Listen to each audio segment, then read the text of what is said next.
Hi guys, it's Sammy here.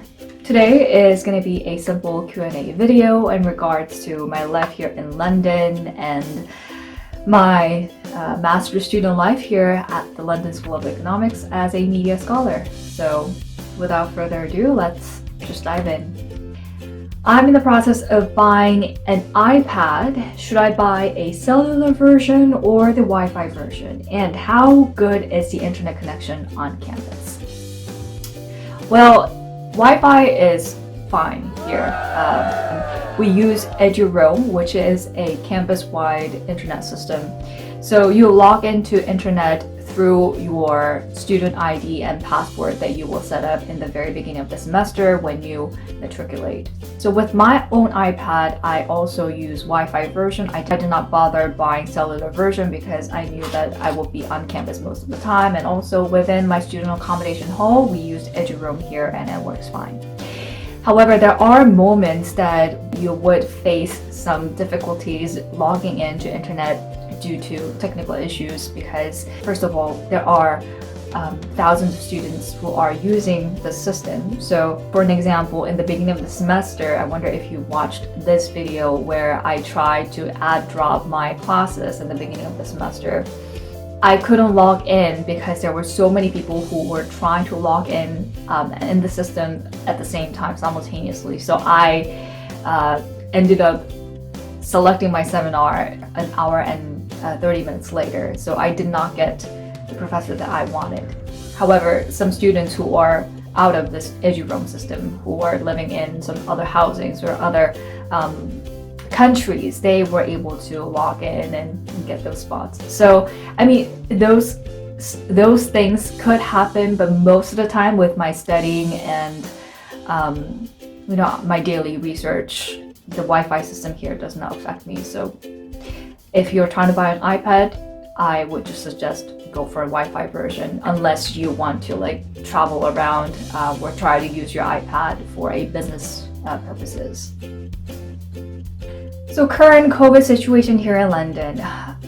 Well, as many of you guys know, June 21st of 2021 is the day that the UK was going to lift all the restrictions that they had posed before.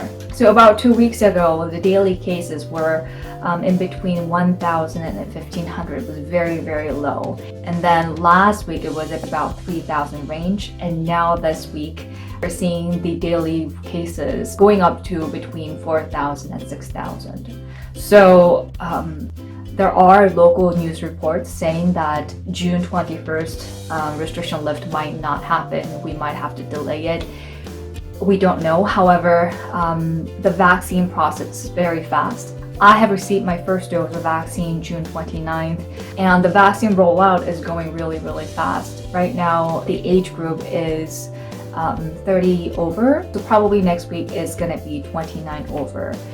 So I think what the UK is trying to do is to try to get the first dose of vaccine as fast as they can. So I got my first dose of vaccine on Saturday, May 29th at 6 p.m. And when I got it, I just had a really sore arm, but that's about it. I didn't have any other side effects and I was feeling completely fine. So I walked all the way home from St. Thomas Hospital, which is about an hour-long walk. Next day, I woke up. I was feeling a little bit woozy and a little bit tired.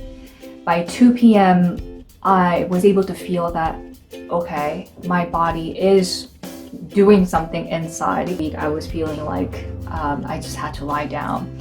And by 9 p.m., I was feeling so weak and very, very ill. I did not have any cough or runny nose, any cold-related symptoms, but really bad body aches and feeling incredibly weak. So when you get a vaccine here in the UK, this is the brochure, the pamphlet that they give you. And here they say that 1 out of 10 people usually experience side effects. And some very common side effects include having a painful, heavy feeling and tenderness in the arm when you had your injection, and this tends to be worse around 1 to 2 days after the vaccine, which was completely my case. Feeling tired, headache, general aches, or mild flu-like symptoms.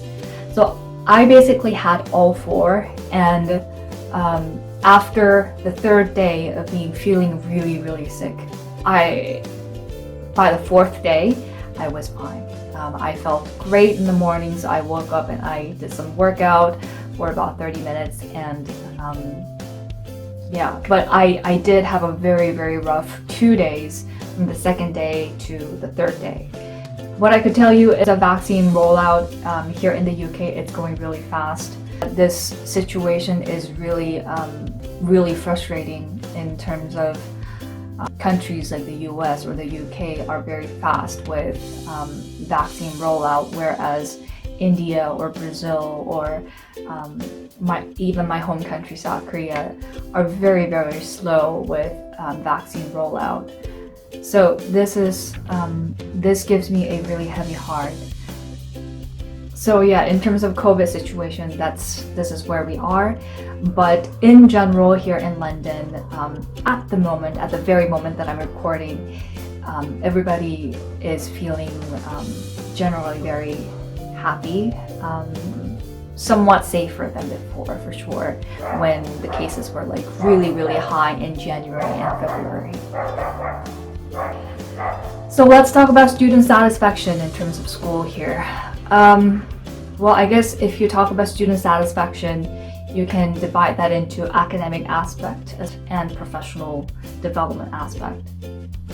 Academically, I cannot be any happier about my decision to come to LSE to pursue my master's. I had no idea how much I have grown, and of course I want to keep growing. I want to keep learning more because there is just so much to learn.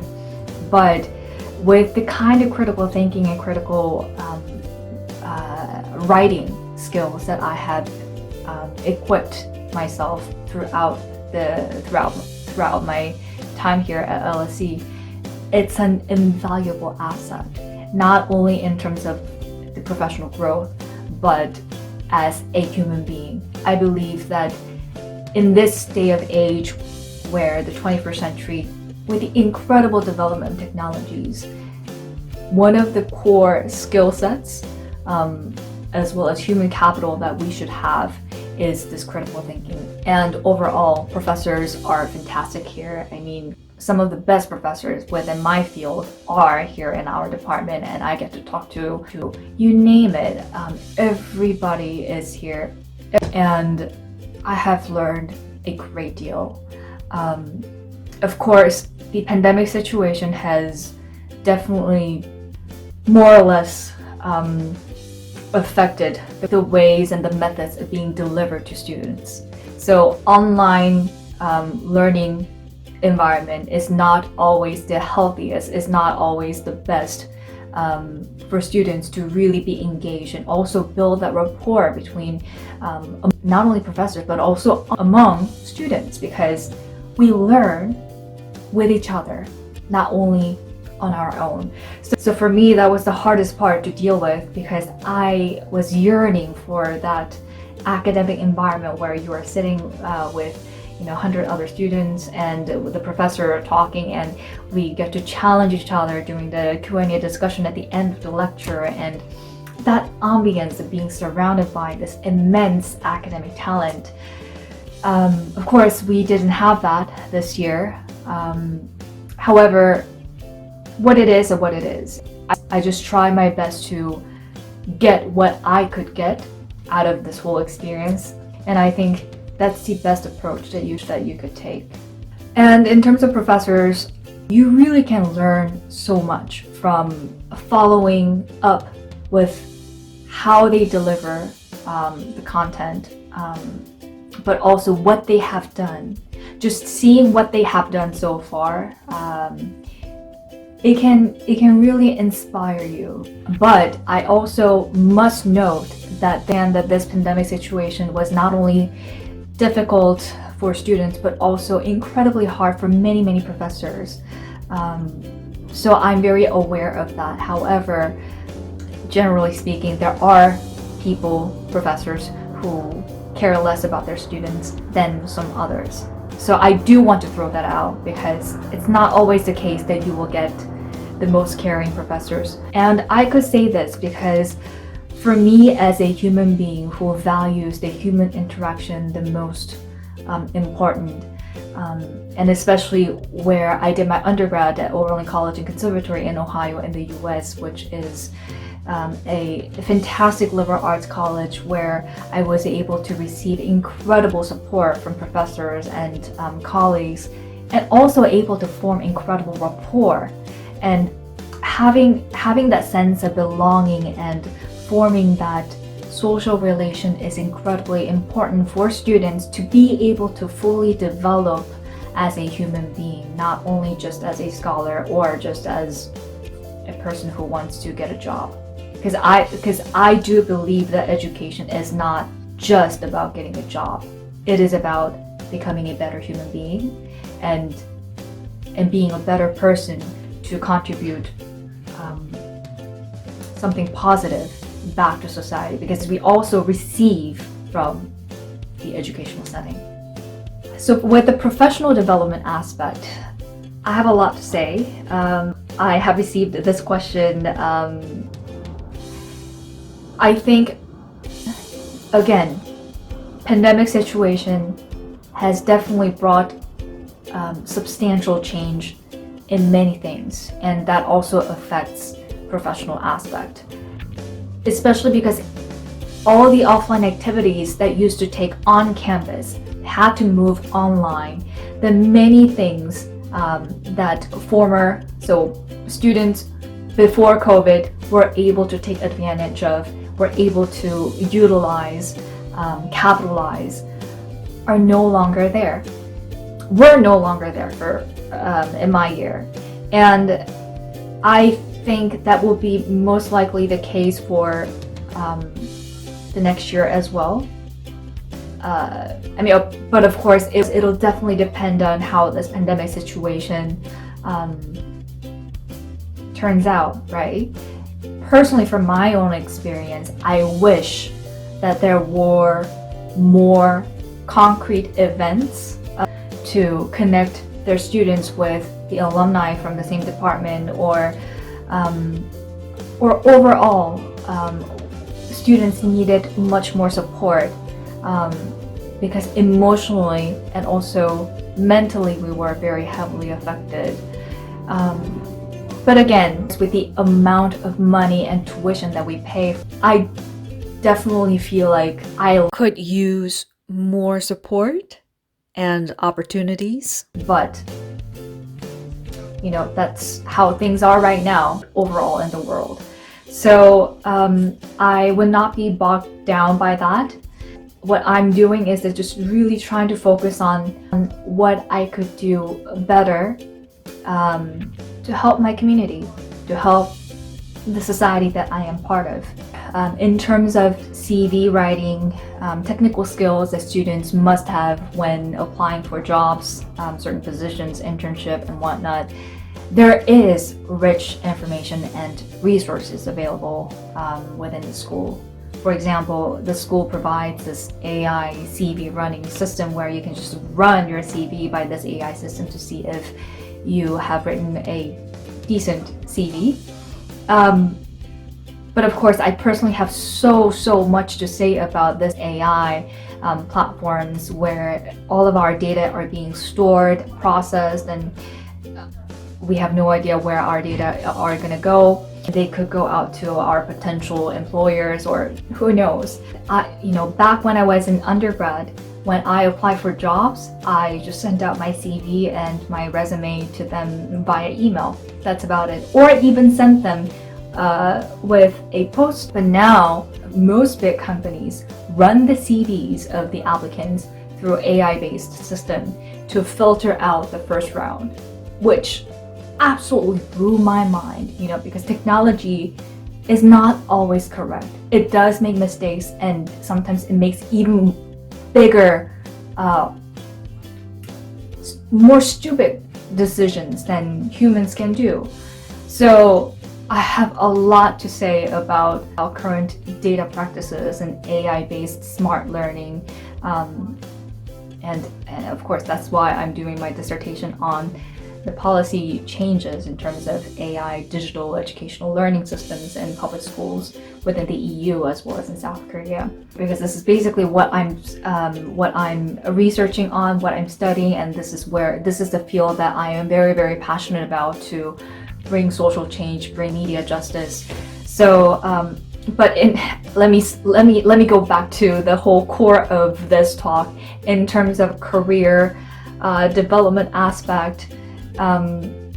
There is a great amount of resource that you can take advantage of within the school system.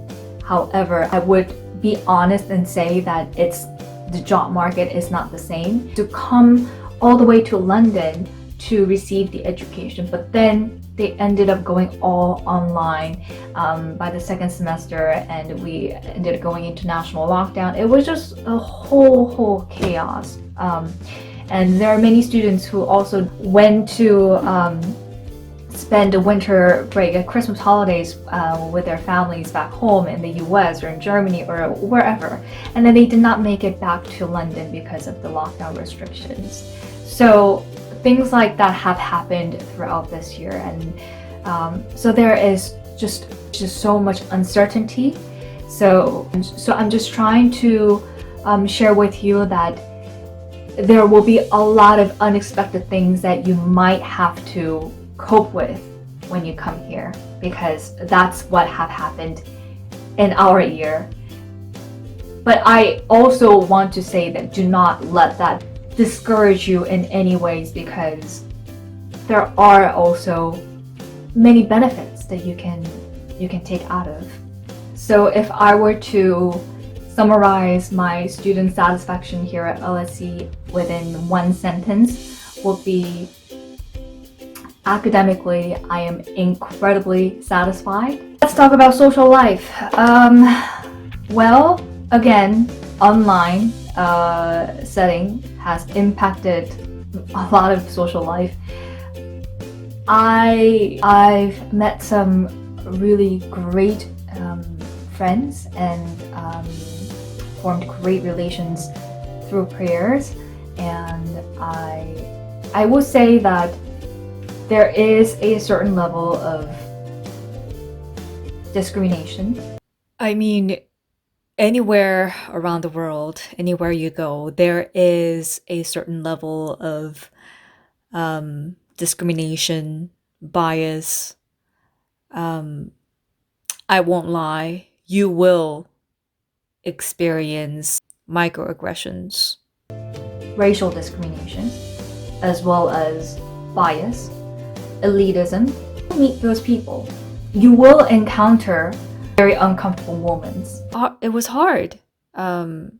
It's a really hard thing to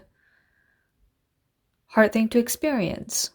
But there are also people who really care about what they do, using what they have learned to bring positive change to the world. Those are the kinds that you want to be friends with and make lifelong connections, because people whom you meet at this level of life will be the kinds of people that you will continue to encounter and also work with throughout your professional journey. So my tip would be try to be a genuine friend, because there are people who genuinely also care to form those relationships. And if there are people who come up as genuine in the beginning and they turn out to be not, then just forget about them. It's okay. That happens all the time throughout life. You know, friendship or social life is like you hop on a bus to go somewhere, and there are 2-3 people hopping on the bus, and you talk to them, you form a good relation. And then sometimes all 3 of you end up going into a fight, or 2 people fight and then 1 person gets off, and then you are just on the road with that 1 other person. And then after a while, you know, another person comes in, and then at some point you also might have to get off that bus and transfer. So I think of friendship as that. Throughout time, it changes. But what I want to emphasize is that as long as you are true to the value and the core of values that you want to cherish and you want to keep on seeing in this world, and you are with those kind of people who believe in the same values, then you will have a great community of friends throughout life. And I think those are the kinds that I have in my surroundings, which I'm incredibly grateful for. Okay, I hope you guys stay healthy, and I'll catch you guys next time on the same info. Ciao!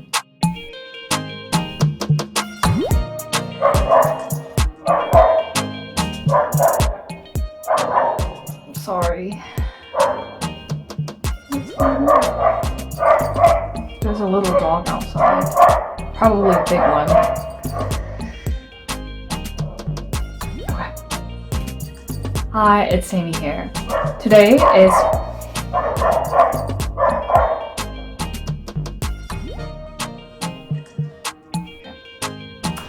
Hi, it's Sammy here.